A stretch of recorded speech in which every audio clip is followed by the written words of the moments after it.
Hello and welcome back to another flute tip of the week. Well, we're here. It is the last video of 2016. I only just got used to writing 2016 whenever I have to do something for my students, and now I'm gonna have to start all over with 2017. You know, when you're in school in the 90s, you never think to yourself that one of these days you're gonna have to write a 2 in front of things, and then another one of these days you're gonna have to write a 2, and then add an additional 10 on top of that. So today's video is going to be pretty short and sweet in relation to the last few. So let's get started and get to closing up this year.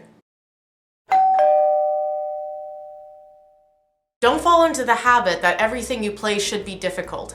Conflict feeds improvement, but so does positivity. Historically, there are tons of instances where major world events or major personal crises that happen have greatly influenced development compositionally in terms of techniques or new directions in musical styles. It can be a little bit soul-crushing to try to constantly build on your own skills by believing that everything is going to be really difficult. It's also something to get used to once you've reached a certain level and you're no longer at a point where your technique isn't good enough to be able to play most pieces. I remember in university when I finally thought to myself, I'm making this more hard than it has to be. I got into the habit of feeling like every piece that I learn should have something difficult behind it, or that there would be some sort of technical aspect that I couldn't quite attain yet. And I realized that this was completely wrong when I was doing my technical practice. I thought to myself, you know what? I'm doing these scales just fine. I am doing these different patterns incredibly fluidly. Why am I still thinking that the context of a piece is so difficult? And the answer was, it's not. You just get used to being in this mindset of still needing to get to the point where you're going to be good enough to play the next piece. Okay, I'm able to play this Bach sonata, but I don't think I'm going to be able to do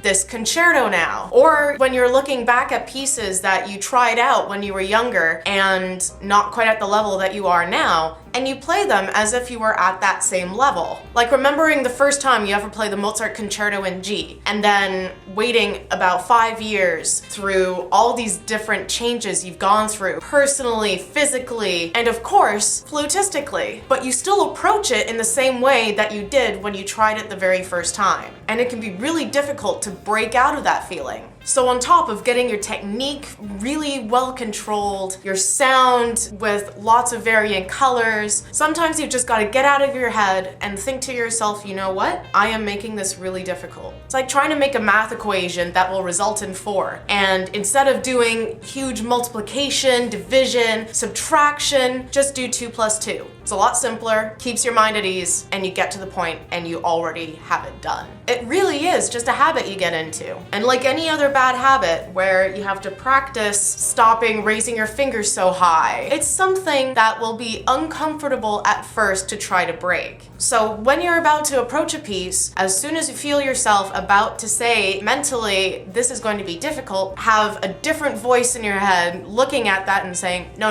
it's not your time to talk. In a way, this can be your New Year's resolution, to not go into a piece already believing you can't do it. So again, that tip was don't fall into the habit of believing that everything you play should be difficult. Conflict feeds improvement, but so does positivity. I hope you find this week's tip helpful, and I hope that over the last 38 weeks, you guys have been able to get at least something out of these videos. I'll see you all in 2017. Flute happy, learn happy, and bring in the new year with people you care about.